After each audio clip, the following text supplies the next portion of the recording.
This notion that the United States is getting ready to attack Iran is simply ridiculous. Having said that, all options are on the table. Bob. There's been a lot of talk about whether the US and Iran are going to war. The real question may be whether the US and Iran are already at war. Throughout history, whenever two opposing powers feel that the risk of a direct conflict is too great, they often turn to third parties to do their fighting for them. It's called a proxy war. The Cold War between the United States and the Soviet Union provides us with a few classic examples.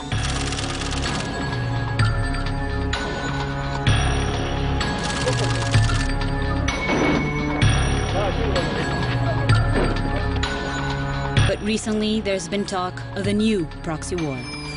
It is increasingly apparent to both coalition and Iraqi leaders that Iran seeks to turn the Iraqi special groups into a Hezbollah-like force to serve its interests and fight a proxy war against the Iraqi state and coalition forces in Iraq.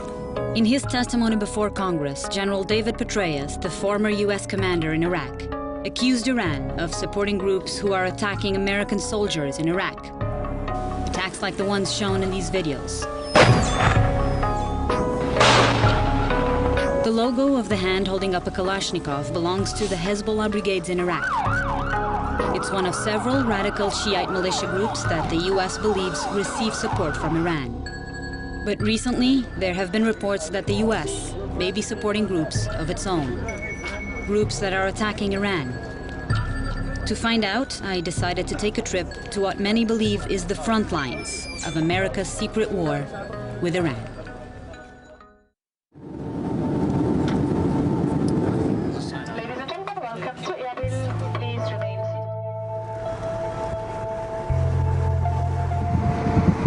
We just arrived in Iraq. We're about 200 miles to the north of Baghdad. We're actually in the northern Kurdish region of Iraq, which is relatively safer and more peaceful than the rest of the country. The Kurds are the largest ethnic minority in Iraq and are part of an ethnic group that also stretches across Syria, Turkey, and Iran. In Iraq, the Kurds suffered under the brutality of the Saddam regime.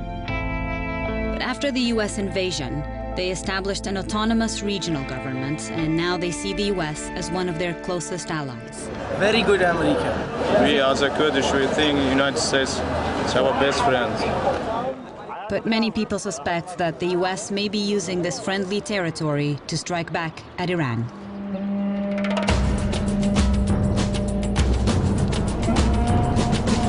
We're driving along a smuggling route on the Iraq-Iran border.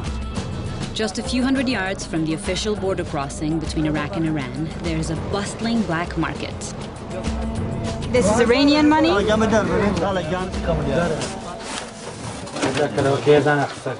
at this. There's a whole little room here filled with alcohol of all sorts. Bacardi, Scotch, Malibu. All this is whiskey? All whiskey? All whiskey. And all of this is going to Iran. We were told that if we wanted to speak to some Iranians, this was the place. The smugglers here are mostly Kurds from Iran. They say the Kurds are persecuted under the Islamic regime. And among them, there's little love for the country's rulers. Would he like America to invade Iran? Why?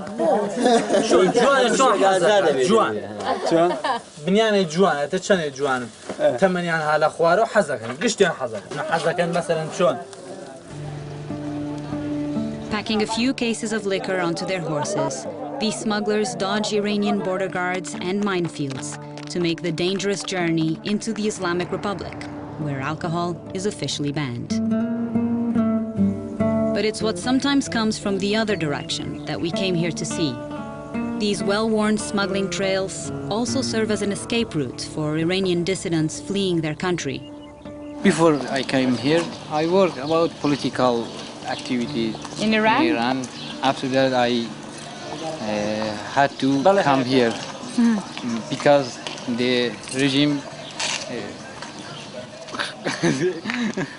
They threatened Yeah. they could kill you. So they were after you? The regime was after you to kill Yeah. you? So you had to Yeah. flee to Iraq? Salman is a Kurdish political activist who snuck across the border into northern Iraq. Are there many young people like you who have fled Iran? Yes, I think there are thousands of young like me. Who have fled Iran? Yes. And who are now living in northern Iran? Yes. Many of these political refugees wind up making their way to one of several Iranian opposition groups based here in northern Iraq. I went to visit one of the oldest. Why do you think so many young people are leaving Iran and coming here? Just because they are against the regime, they are against the social situations that they have in Iran. Ibrahim Alizadeh is the head of Komala, a Kurdish Marxist party founded in Iran in the late 60s. In 1985, the Iranian regime forced Ibrahim and his organization out of the Islamic Republic. They set up shop on this hillside just across the border in northern Iraq. Iran is about 50 kilometers. 50 kilometers that way. Komala's compound is heavily guarded. And even though Ibrahim is living in exile, he's still a wanted man. He sleeps with a gun under his pillow, keeps a Kalashnikov behind an armchair, and doesn't step foot outside his room without a small cadre of bodyguards. You always travel with bodyguards? Yes, yes. What are the threats? Spies and terrorists from the Islamic Republic that every time they try to infiltrate here in this area. We have 2-3 cases. About 1,000 exiled Iranian Kurds live on Komala's compound. Here, they receive political and military training for when the day comes that the Iranian regime falls. And that day must have seemed closer than ever when, not too long ago, some Americans came knocking on Ibrahim's door. Was there actually people from the American government who came here? Yes, they came here 2 or 3 times. And they offered support then? Financial support? They declared their policies in framework of the supporting of all Iranian opposition groups, including us. In 2006, the U.S. Congress passed the Iran Freedom Support Acts, which authorized funding for Iranian opposition groups like Komala, who are working for democratic reform in Iran. Ibrahim told us that his group declined the offer. We think that intervention of the United States in Iranian matters prolongs the regime. But Ibrahim says he imagines that other groups quietly accept it. The Iran Freedom Support Act allocated millions of dollars for the funding of things such as pro-democracy radio and television broadcasts into Iran, plus other political and human rights programs. The bill, however, prohibits funding for groups that engage in violence and terrorism. But over the last couple of years, a new opposition group has emerged, one that has been launching deadly attacks against Iran. And many, including Iran, believe they are receiving support from the U.S.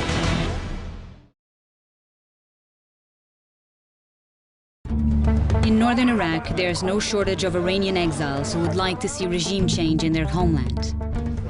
Many of these groups are committed to peaceful political activities. But we set out to meet with a new group that has decided to take up arms. A group that many, including Iran, believe is receiving support from the U.S. To track them down, we headed for the triple border where Iraq meets Turkey and Iran. This mountainous area has become one of the most violent places in the region. It's a hotbed of insurgent activity. We're now in the foothills of the Qandil Mountains on the Iraq-Iran border. And this is all basically rebel country here. It's all controlled by Kurdish guerrilla groups. There are two main groups that control these mountains. The first, and better known, is the Kurdish Workers' Party, or the PKK, a Marxist militant group battling Turkey. Both the US and the European Union consider the PKK a terrorist organization. The second group is an offshoot of the PKK, known as the Party for a Free Life in Kurdistan, or PJAK. The two groups are essentially the same, except for one major difference. PJAK's target is Iran. Over the last year, Turkey and Iran have been regularly bombing this area, trying to root out the Kurdish guerrillas. And so when we finally arrived at the PJAK checkpoint, they were taking no chances with us, giving away their positions. We've just been told that we have to not only switch off our phone, but actually take the chip, the SIM card out, so that they can't trace us, so that nobody knows where we are. So there it is. No chip. Without our cell phones, we were cut off from the outside world, and we began our hike deeper into the mountains. I'm exhausted. Our escorts from PJAK turned out to be a group of women fighters. PJAK claims that about 20% of their 3,000 troops are women, and over the next 3 days, we would follow some of them through PJAK's hideouts.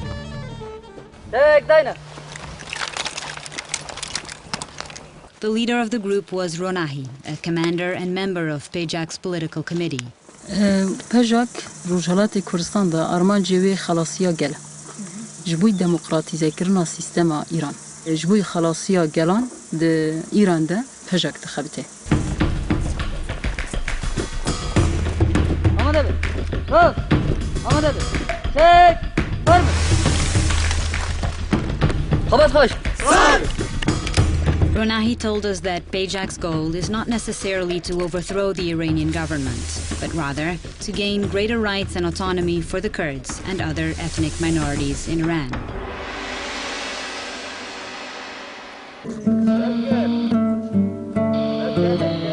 This is one of their camps, and they pretty much look like this, very rudimentary, and they usually don't stay more than a few days at each camp. They keep on moving from place to place. They carry pretty much everything with them at all times. Oh, it is heavy. She was saying it isn't heavy, but it is actually really heavy. You get used to it? Each one of you has what, a Kalashnikov. Have you shot this before? You shot at a person with this? Many times? Yeah, she says it's war, it's normal.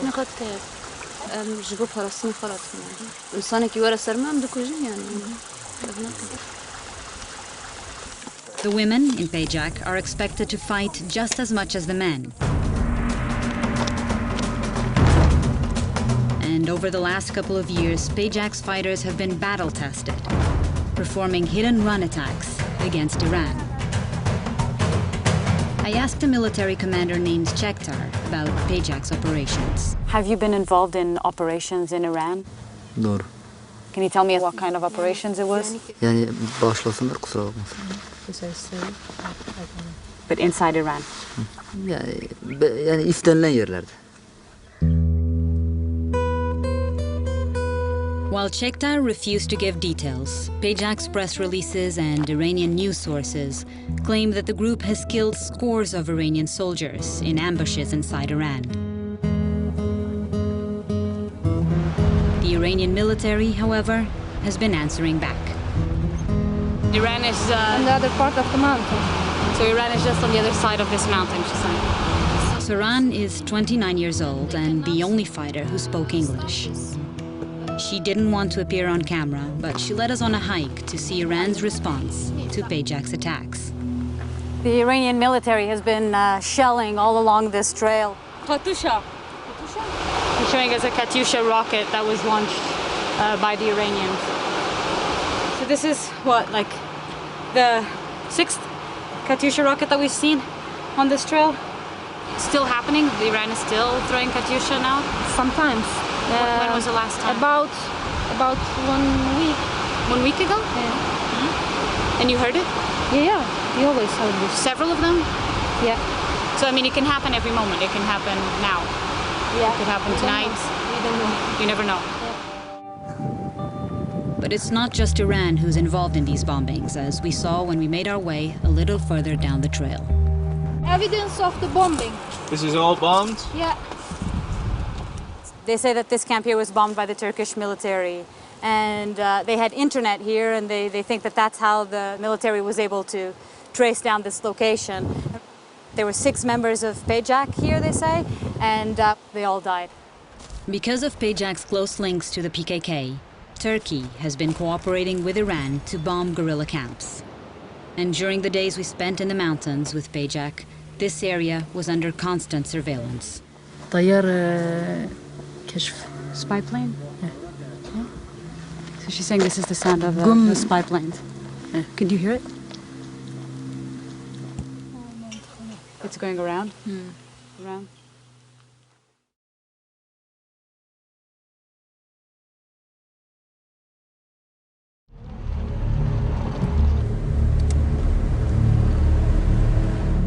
They're constantly changing camps, especially now with the bombing situation for security reasons. Every night they try to sleep at different camps. And it's 10:30 at night, and we finally arrived at tonight's camp. The camp was kept dark for extra security. So if they do start bombing, what should we do? We have to let our bodies on the ground. If we hear aircraft at night, that we have to all run to the close-by village. And if they start dropping bombs, the thing to do is that we have to lie flat on the ground and stay there for as long as we hear the bombs falling. Good night.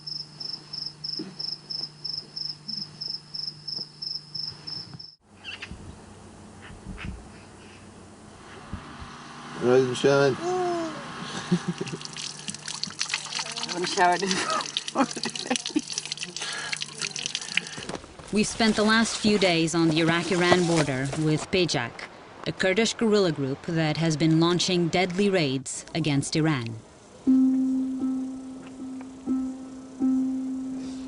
In retaliation, Pejak's mountain hideouts have been regularly bombed by Iran and Turkey, Tehran's ally against the Kurdish guerrillas.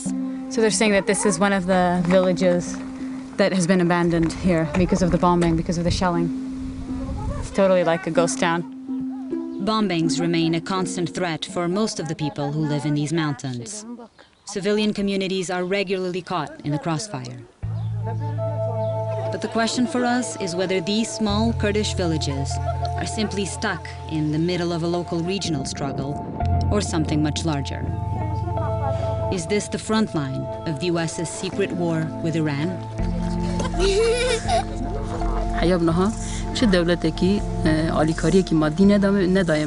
So you don't think that Pejak is receiving any sort of support from the United States? ویه مهری اساس دستکی مادی زیادتر اگر ببید واری فکر رامان سیاسی اوانا پیوندی چه دبن فقط عالی دولت انده حیانا ها کسی کی چی یاردمیه کی جبو منه کریه. But we went to see someone who has some experience running covert operations in the Middle East. First of all, they'd have to deny they got support from the United States, but why? Because it makes them look like they're puppets of a colonial government. Robert Baer is a former CIA operative who spent nearly 2 decades in the Middle East. His memoir on the years he spent as a spy was the inspiration for the film Syriana. Baer says he believes that the U.S. has been in contact with Pejak. The U.S. intelligence is in touch with Pejak. It's being run out of JSOC, Joint Special Operations Command, and they're being given money to collect intelligence on Iran. Now, what these groups do with the money is something different. The problem with this is, it's a terrorist group. They're killing Iranians. While Pejak may not technically appear on the U.S. terror list, Baer says it is essentially a clone of the PKK, which does appear on that list. The only difference is that the PKK is attacking Turkey, which is an ally of the U.S., while Pejak is targeting Iran. Simply by being in touch with them, we are giving the Iranians the impression we support terrorism. It's an incredibly stupid policy. We contacted the Department of Defense, who said they had no information to provide in regards to reports that the U.S. is supporting militant anti-Iranian groups.